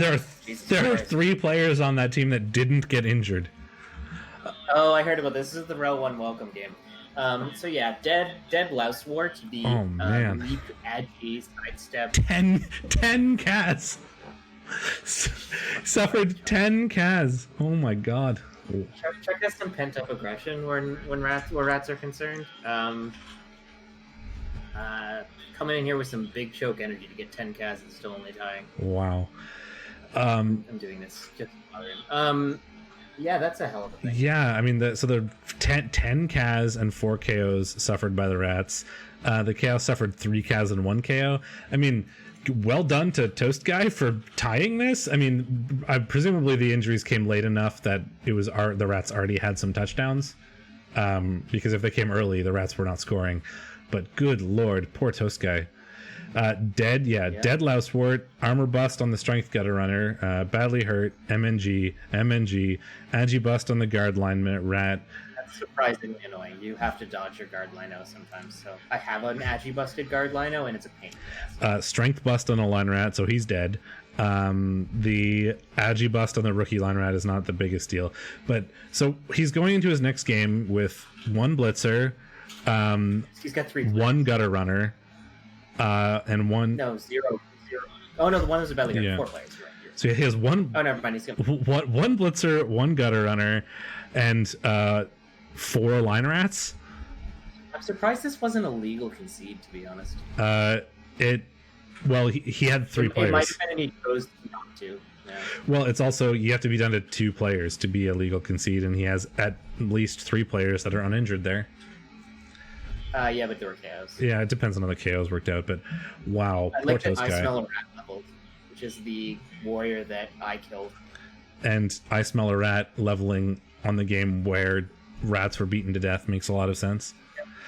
Leveled on a Kaz and a completion to Vanity Pass. Yeah, 2 Kaz from Air, 1 from Dead Meat, 1 from I Smell a Rat, 4 from Stupid Is As Stupid Does, 1 from Twist of Fate, 1 from Mea Culpa. Oh, man. 2 MNGs suffered for Beastmen. 1 is the Dirty Player one, and 1 is a rookie, so who cares? And we leveled the Warrior. I mean, even though you tied, that's a good game for Chuck. A lot of SPP and some good levels. Oh, man. It's a hell of a game. Wow. All right. Bombers versus Volcanu. We said that Volcanu was going to win, I would guess. Yeah, and I said Bogue Bombers. It was in one of those, like, I'll predict differently than you just in case the Kazas don't happen. The Kazas happened. Yeah, I mean, I was looking at this and I'm like, how did Volcanu only do 17 blocks? And then I looked at the he ran out of players. Yep.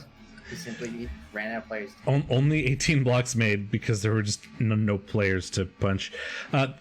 Div 1, what are you doing this week? Div 2B has been just as bad. It's ridiculous. REL is insane right now.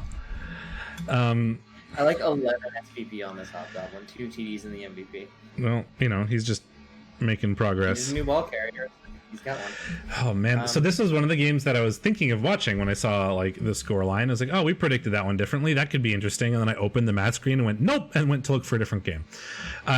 Movement up guy dead. Armor bust on the Lodge Firm Blitzer. You keep him, but he's now like super fragile. Niggle on the guard block Fend Lino, and then a bunch of dead catcher. We did get some levels. We leveled the catcher and we leveled the lineman, which is the strength lineman and the not injured catcher. 3 levels of that game somehow. Yeah, so and all 3 are injured players. Not a total loss. Yeah, I mean, leveling the wrestle tackle strength guy is interesting. I don't know what he takes now. Pray for doubles. Ball. And take guard if you get doubles. No. On doubles, you take dodge probably. You'd rather have Raj over strength 4 guard? Well, I guess it would make him kind of but you'd be like, at that point you're like building a Bretonian blocker, which I don't know why anyone would ever build. Yeah, I don't know. Dodge would be good, but he has other options for that, right? The blitzers, but I suppose it's the wrestle piece. Well, no, the blitzers don't have agi access. This is a human team. Yeah, no, but I mean, he already can do things. He already has Blodge players. Dodge is nice sacking attempts if he's like cutting corners and stuff. Yeah, I don't know for dodge versus guard, but if you take on a normal, I guess you take strip ball.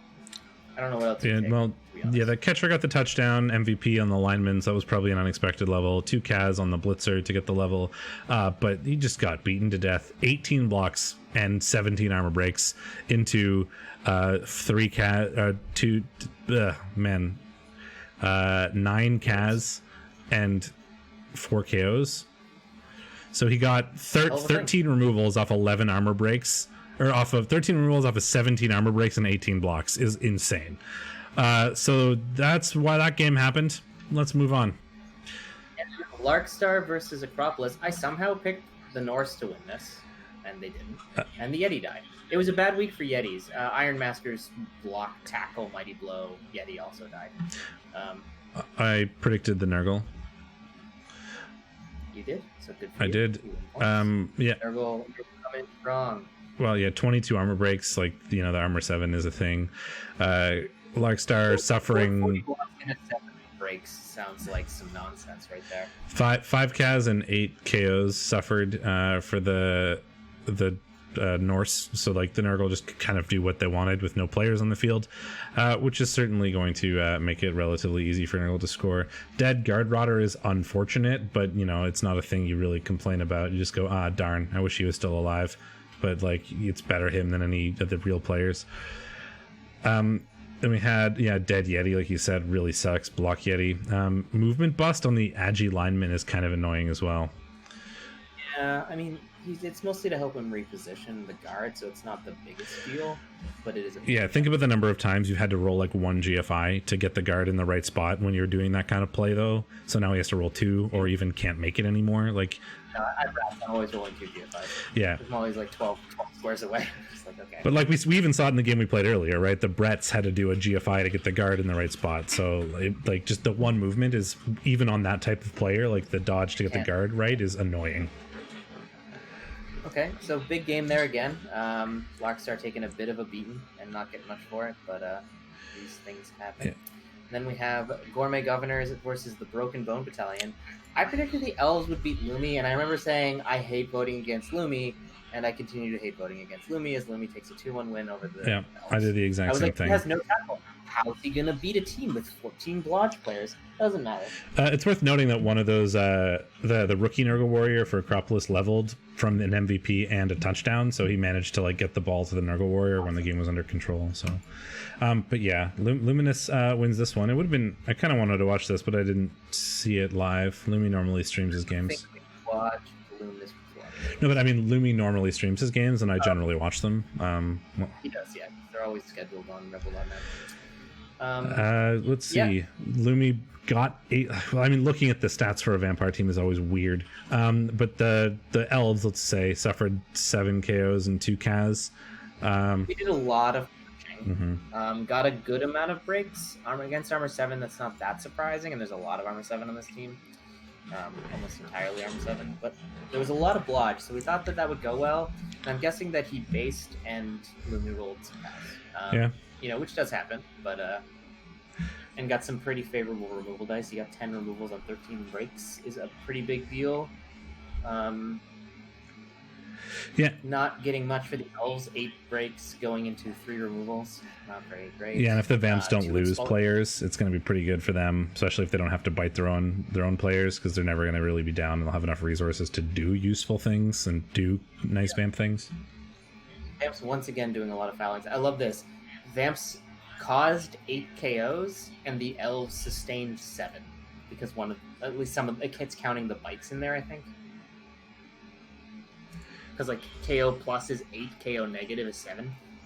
Oh yeah, that's what I was. Yeah, the stats are weird for vampires. Right. But there you go, Luminous taking that one. Oh yeah, so that's probably the removals getting skewed by that data, but he did cause 7 removals or 7 KOs and 2 Kaz between blocks and fouls. So. Yeah, that's why I looked at the. I started talking about what the vamps did, and then switched to what the elves took, because they don't match up. So yeah, good game for the vamps, pulling out a win there. Speaking of good wins, I watched some of this game. I watched the whole game. And then I popped in immediately after the stream to Raz Unseen Walker as he was at maximum tilt, and I thought that Superfed just getting a free win out of this game. I mean, yeah, normally I don't like to call things this way because it's boring, but I think even Superfed said it himself. Like, he diced Unseen Walker pretty hard in this one. Glart picked up the MVP, which I think he earned. I think he just caused dwarves to dub skull against him constantly and then just killed them. Yeah. That was kind of his thing there. Dead dirty player sucks a bit. Bunch of injuries on loners. Who cares? Everything else is gravy. Levels up the rookie 2 heads gutter runner, so that's going to be nice. Can pick up Wrestle probably, because he's already got a 1-turner, so he doesn't need another one. So yeah, probably Wrestle to have a hit to replace his dead 2 heads wrestler. For the vast majority of this game, the dwarves had less players than the rats, which is never a thing that should happen. Yeah, no, I agree. I remember this because I made you vote for the rats, and you were like, "I'm going to be really pissed when Unseen Walker wins," and that didn't. Needless to say. I didn't see the start of this game because you guys were playing during our recap. I came in for the middle of the second half somewhere, or most of the second half. So I didn't see the first chunk of the game, but from what I saw of the second half, things went pretty badly for Ragedorf for most of the things he tried to do. But for those of you watching later, Superfed's saying in chat, Unseen Walker allowed his team to get split pretty early on, and so a lot of fouls came out from the rats to get some of these removals, and then that snowballed, but I didn't see that part of the game because I only watched the second half, and the second half was very rat favored. Yep. So yeah, not a great game, but Rats had a good game. Got a lot of touchdowns and TD and SPP on their only relevant players, working towards piling on for Amy Brooke. Needs 5 more SPP, put her into MVP range, and then of course Blart is the one that snatches that for a level. He'll probably take Mighty Blow. Yeah, that'd be nice if seems like a good pickup on him. Oh man, not that he needs. Anyway, I don't know what Discord is doing, but it's doing a weird priority speaker thing where if we try to talk at the same time, it weirdly mutes you, and I don't understand how to fix that. But it's I don't know if it's your mic or if it's coming through on stream, but sometimes your volume dips down really low. I'm not sure. I noticed that when we were doing the podcast as well. I think Discord does prioritize the person who was talking. Yeah, it's kind of weird. I'm trying to avoid it, but it is happening, just so you're aware and people are in chat are aware. Yeah, so a lot of good SPP for the rats and the dwarves. Mostly badly hurts. Missing that blocker, the strength blocker, is going to be annoying with the armor bust, but it could have been worse. But losing 3-0 never feels very good, regardless. An elf off. and it went exactly as we thought. Yep. Fell with Guadalajara pulling out a win on the back of Lord Nathaniel Marr getting 3 Kaz, as you know, the elf team with a human blitzer does well. And then, Jesus Christ, fell with Guadalajara through 9 passes? Question mark? 9? 4 from the catcher to level him, and 3 from the thrower to not level him, because he has 53 SPP, so he would have been at... Oh, I mean, he only needed 1, I guess. But we leveled 3 players this game, and they were all off the back of completed passes. So I feel like Felix Guadalajara either spent a lot of time in his own backfield, like just leveling players, or had the game in the bag at some point, and was just like, cool. 17 armor breaks into 7 KOs and 5 Cavs. He just pitch clean. Yeah, I mean, Nathaniel Marr got 3 Kaz, like you said, so like he did a lot to Ramaset's elves, and then kind of stood there and passed the ball back and forth over the corpses of the elves to level a bunch of players. So, I mean, that worked out well for Not for Science. And I realized he actually killed the Agi up thrower, or catcher. So badass, terrible game for Ramaset, I should say. Yeah. Not a badass. He did get 2 levels on lineman, which is something, because, you know, having dodge is good. Don't hate that's for sure, but yeah. Could have been better. But a level on the thrower is good. A level on the catcher is good, because he just blocks. So even absolute worst case, and he doesn't roll something stupid, like he probably will, because it's Not for Science. So that's going to be strength. Probably. Even if he just gets normals. Strength. Blodge is good. And the guard lineman leveled up too, so he can get block or dodge as well to be a little bit more annoying. So a really good game for Not for Science, despite not having the one turner to help him out in this one. Still managed to win, but it is what we said. We thought he had the tools to win it despite that, and you're right. Yeah, we thought this blitzer was going to do work, and boy howdy did he. Travel Scrabble not scoring is a hell of a thing. Stouticus shutting people down from scoring, that's pretty standard, but Travel Scrabble, you know, one way or another that boy scores. And man, what a game. AV bust on Donut in the Hole, pretty bad. Strength bust on Yellow Lead Brownie, really good. Yeah. I think you keep him. Oh yeah. I don't think he takes very many blocks, but yikes. You 100% keep him, but man, that's annoying. Ugh. So we both predicted Scooby and the Gang and Travel Scrabble Herds, because Scooby and the Gang with a wizard is a terrifying prospect because of the werewolves. But we did not manage to get the touchdown with the wizard and the werewolf. So there you go. And man, a lot of damage taken by. Yeah. It caused 3 Kaz, but then got badly hurt. So Nurgle took. It looks like regen was not a skill here. Nurgle took 4 Kaz, and 4. 2 of them were on regen pieces, and neither regen. So. Yep, not good for the Nurgle. And the Necro took 4 as well, and 5 KOs. But yeah, but some of them got better. But it seems very much like, is this the opposite of the normal bash thing, where like instead of beating up the other team on your own drive, you beat up the other team on your defensive drive, and then neither team were able to do anything on their own offense because they had no players? Could be. I mean, could have been like a lot of things. Could have been a failed, like, I mean, if Necro don't score, I often think it comes down to, like, you know, a failed 3+ it's the road. They're pretty good at scoring. Nurgle, you know, whatever. Nurgle are self-defeating, but movement 8 pieces can usually manage as long as they don't roll 2. Yeah, that's true. So, I mean, I don't know what caused this, but as a 0-0 tie is definitely not what we would have expected out of this game. You could have told me almost any other scoreline, and I probably would have believed it more than a 0-0. Like 2-0 for Travel Scrabble, I would have believed. 2-0 for Staticus, I would have believed. Like 1-1, I would have believed. 0-0 is not something that would have popped into my mind. Shall we look at the div to see where we're We at? shall. We are now here. No games have been played yet this week. So we have Superfed mirroring Kael'Rik, or Kael'Rik mirroring Superfed, however you want to take that, being at the top of the division with 4-0-0. Although it's a little bit more disparate in Division 1.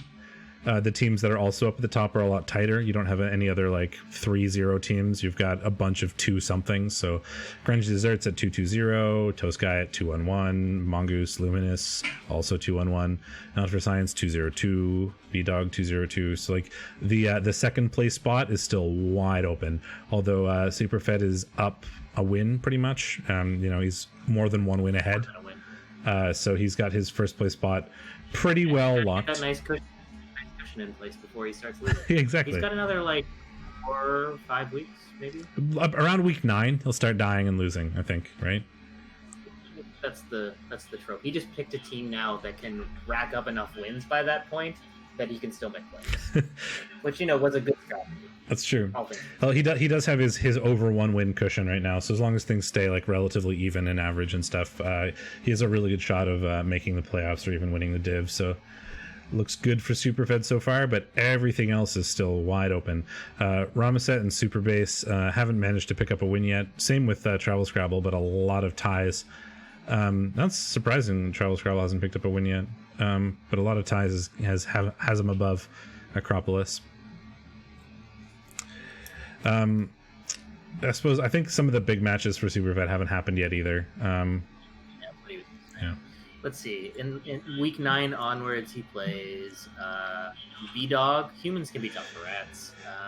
Toast Guy is week 8, which, assuming the rats are still in good shape, is going to be a rat off between 2 pretty good rat teams. Larkstar. Norse are a little scary. Luminous. Yeah. Luminous, I mean, that's a weird one because Vamps are... I mean, I said that last week when Luminous beat the shit out of Toast Guy, but I feel like rats are favored against Vamps, but maybe Lumi's breaking that mold. And then finally he finishes off with Stouticus, which is, of course, a terrible pre-playoff game to play. 2.2k. The game against Larkstar will be interesting. It depends entirely on whether or not Larkstar still has a team by the time we get to that point. But either that's going to be... No, but I mean, one of the worst. And either that's going to be the rats just like winning with no problem, or Larkstar just beating Superfed to death and him having nothing to do with the game at all, right? Like if like the Larkstar, it's worrying in that Superfed probably has the advantage there, but like it's going to be scary if things go well, if things roll well for Larkstar in that game. It'll be interesting. Yeah, I mean, it's a bunch of friendly block pieces just beating the hell out of you. Like, yeah. Norse are all about momentum, and it's really easy to get momentum against rats because they can't dodge away reliably and they have really squishy liners. Anyway, so let's look at the predictions. So speaking of rats versus Norse, we have Toast Guy and Larkstar, the Rat Bastards versus Bearded Death. Doesn't have a team. It's correct. 1340. I mean, like the Norse took quite a beating as well, but Toast Guy's team is mostly red. He is going to have his armor busted, movement busted killer back, so he's got 2 Mighty Blow Palmers, but I don't know if that's going to be enough. I'm going to be real honest. And 2 gutter runners. He's got 2 blitzers and 2 gutter runners and a bunch of loner line rats. Too, but yeah, I mean, I like Lark. Not as many as you'd think, because Larkstar also doesn't have that many players. So it's I mean, it's still 300k, which is a lot, but it's not like 700 like it would be against a lot of other teams in this div. Do the rats have dirty play? They do. I might go like Wizard,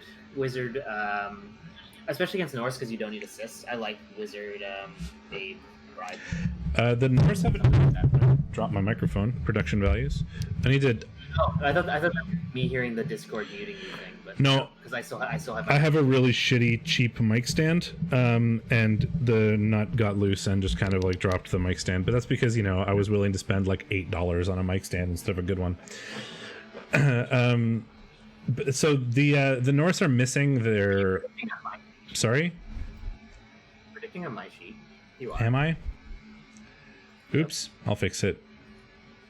What did you do for Div 2 though?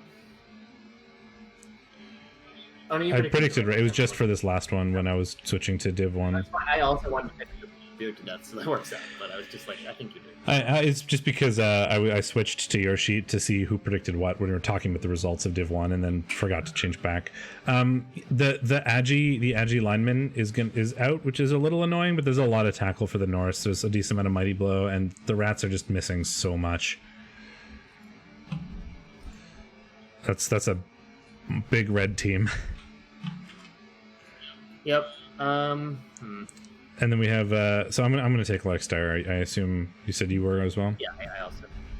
And we have a healthy Chorf team in Volcanu versus a pretty healthy Pro Elf team.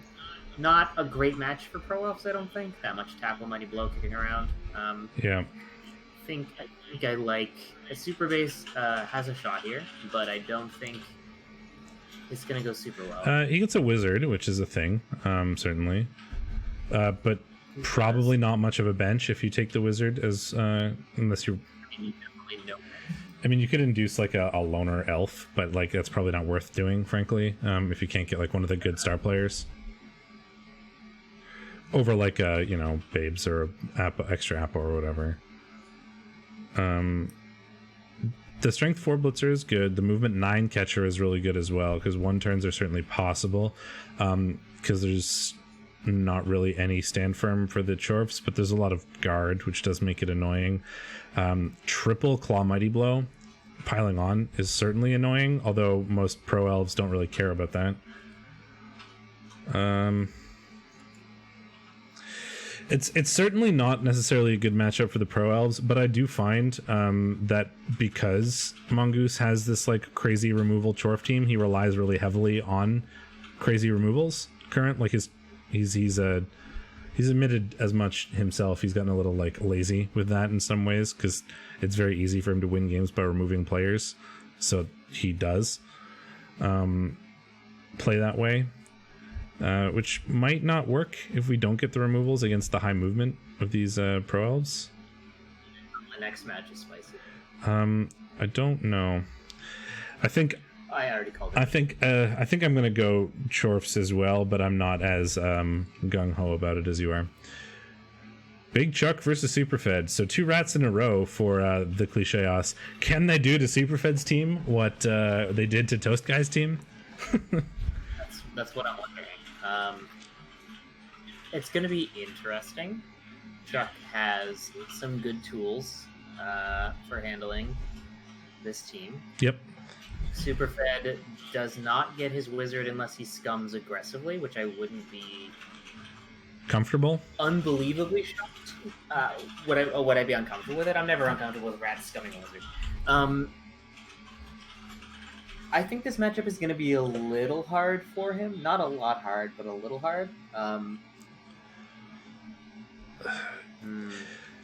So he doesn't I don't think Fed will admit it, but I think Fed might scum the wizard.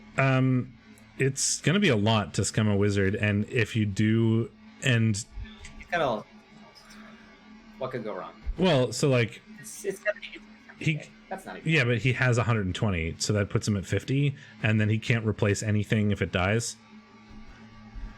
And the other thing I think about this game, though, is that we just like, this is hard because I'm trying to predict how Fed thinks about things, and I am not very Fed-like.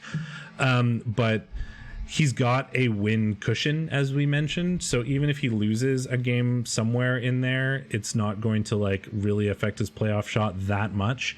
So like doing something like scumming a wizard, he probably won't necessarily do, because it's not as much of a must-win game as it could be, if that makes sense.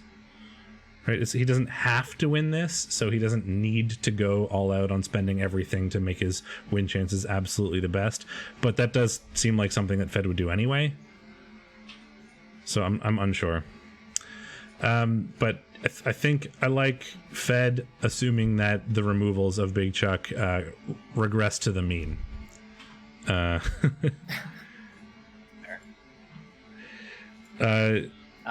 even if that was I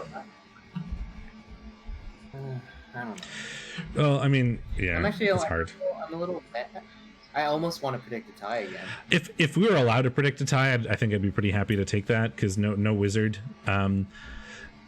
We do have the 1-turn option, so if Big Chuck does. I don't think Fed has turned yet. I don't think he knows how to natural 1-turn. I think he's just been lying. Well, he hasn't needed to, I think, is the thing. Yeah, that's what he keeps saying, but I've never seen him do it. Have you ever seen Fed in a natural 1-turn in the same room? I just don't think that. They're the same thing.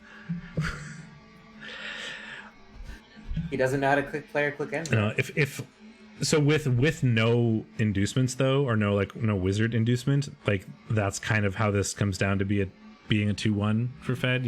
Chuck scores on turn 8, Fed 1 turns, Fed scores on turn 8 2-1, or turn 16 2-1, right? Like that's one possible option for this to go without a wizard. Certainly. No, I mean it's kind of like Fed kills something turn 1, Chuck tilts to space, Fed wins 3-0. That's possible as well. And because I said that, he's now doomed, but yeah, we'll see. Is it going to be Big Chuck? Is it going to be Big Salt? Is it going to be Big Kaz? So many options. So then we have Bogue Bombers and Not for Science, B-Dog, Not for Science, Bogue Bombers and Falls. Which human blitzer will win? Yes. Spoilers.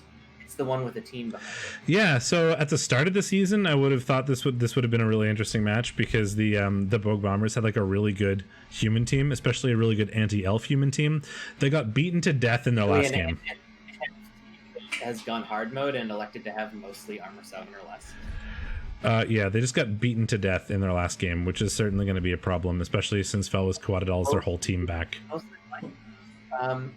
He is down his dirty player, which is a big deal, and he's down a Mighty Blow Blitzer, but he does still have 1 Mighty Blow Tackle, he's got a Palmer, he's got an Ogre, so it's 3 Mighty Blow. I still think the High Elves win this, but I don't think it's super one-sided. I mean, it will be because it's Not for Science, and that's how his games go, but the humans also get like 400k, they could get like Griff. Some shit. I don't know. Can I get Griff? Griff's like 300. I thought he was more than that. Griff is like really expensive. I don't know if I would get Griff, but you could technically get Griff. I can never get Griff, so I never remember how much he costs. But I think it's really expensive. He's 320, so yeah, you could get Griff. Griff and a Babe. If you'd like. If you gave me this matchup at the start of the season, I probably would have been a lot more confident in the Bogue Bombers. But they're a little bit beaten up. Although, yeah, like you said, the players that are gone are not necessarily the important ones versus elves.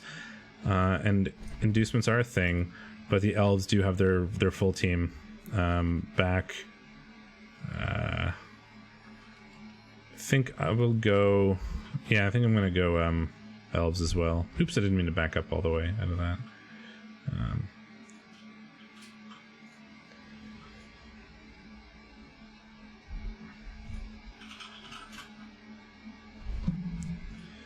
I was staring at, like, why don't I recognize any of these names? Because it didn't put me at Div 1. So it's like, I can't find the players. Like, is this the right Div? You don't recognize your own Div?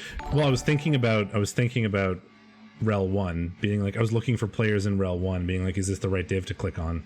And I didn't see any, and I was like, what's going on? Broken Nurgle versus Big Neck. Jakala is hosting. We're doing a Div review, so people are probably not terribly interested in these things unless you're from REL 1 or REL 2A, but feel free to stick around. Welcome along. Scooby and the gang wins that. I'm just kidding. That's fair. I mean, I think I agree with you. I mean, Scooby and the gang tied the big Nurgle team without taking too much damage. I think they can probably tie or win against the slightly less big Nurgle team. And you know, Nurgle with inducements are bad, frankly. Luminous and Stouticus. This will be a fun one too. Yeah, definitely a big game.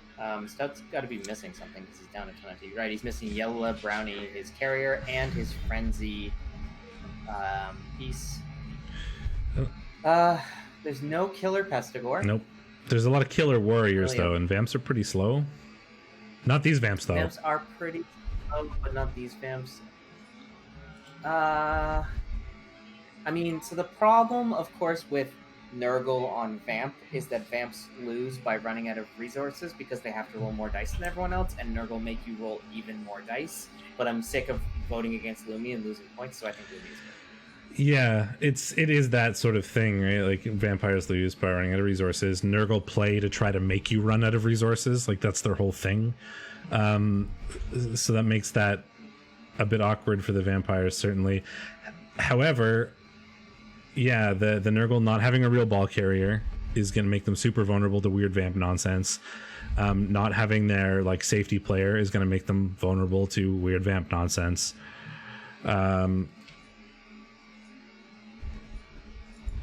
I don't know. Vamps? Okay, well, I guess I'll take Nurgle reluctantly. so that because we have a different one, and because it's the same thing. If I picked Lumi would lose. If I don't pick Lumi will win. That's how Lumi works. Then we have REBBL versus the Voltrex Vanguard. So Unseen Walker, only down 2 players.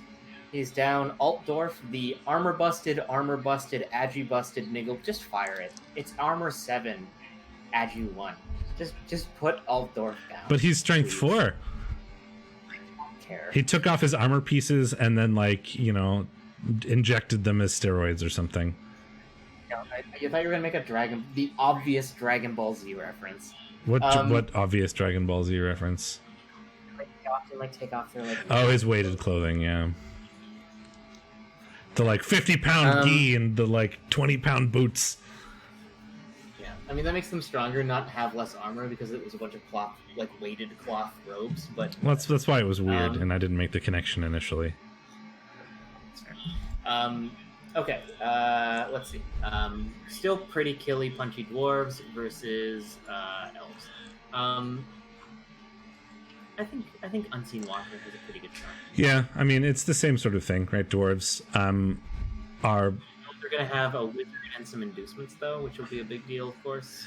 It is a thing. Although dwarves are pretty, they're pretty decent against elves as long as they don't screw up their positioning too bad, because they've got a lot of mighty blow, they got a lot of guard, so it's easy to defend yourself on your own offensive drive, and it's pretty easy to remove elves and make their lives hard with all the dodge and all the tackle and diving tackle that there is on this team. So as long as Ragedorf or Unseen Walker doesn't mess up his positioning really badly, I think it's pretty dwarf favored, and Unseen Walker plays a lot of dwarves, so he's pretty good at positioning them generally. So I think I like the dwarves for this one. So that is that. He just has to roll some knockdowns. So what I will do is prepare your eyes, everybody, because I'm going to bring up the blindingly white thing. Here we go. 3, 2, 1. Blindingly white thing. There's no dark mode for Google Sheets, unfortunately. But this is how our tipping comp is going. Thought I would just point it out. In REL 1, Toast Guy has pulled out ahead of Superfed by 1 point for the REL 1 predictions. We're not doing so great. We're at least positive in REL 1.